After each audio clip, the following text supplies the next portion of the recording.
৩২ নম্বরে জ্বলছে আগুন। আজ সকালে রাজধানী ঢাকার ধানমন্ডির ৩২ নম্বরে অবস্থিত শেখ মুজিবুর রহমানের বাসভবন ভাঙার কাজ অব্যাহত ছিল। আর কিছু অংশে আগুনও জ্বলতে দেখা যায়। ৬ ফেব্রুয়ারি বৃহস্পতিবার সকাল ৮:৩০টার দিকে সরেজমিনে গিয়ে দেখা যায় যে ভারী যন্ত্রপাতি দিয়ে বাড়িটি ভাঙা হচ্ছে। বাড়ির সামনের অংশের ৩ তলা পর্যন্ত ব্যাপকভাবে ধ্বংস করা হয়েছে। বৃহস্পতিবার সকালে ফজরের নামাজ শেষে অনেকেই ৩২ নম্বরের বাড়ির দিকে রওনা হতে দেখা যায়। রাতভর বাড়িটির সামনে উপস্থিত ছিলেন বেশ কিছু মানুষ।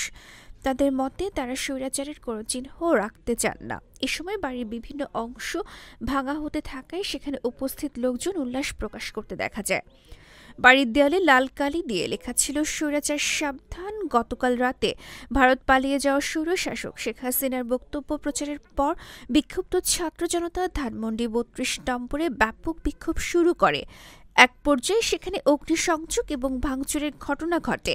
পুরো এলাকা বিভিন্ন স্লোগানে মুখরিত হয়ে ওঠে, যেমন দিল্লি না ঢাকা, আবু সাইদ মুগ্ধ, শেষ হয়নি যুদ্ধ, জনে জনে খবর দে, মুজিববাদের কবর দে, নারায়ে তাকবীর, আল্লাহু আকবার, জিয়ার সৈনিক এক হও, লড়াই করো।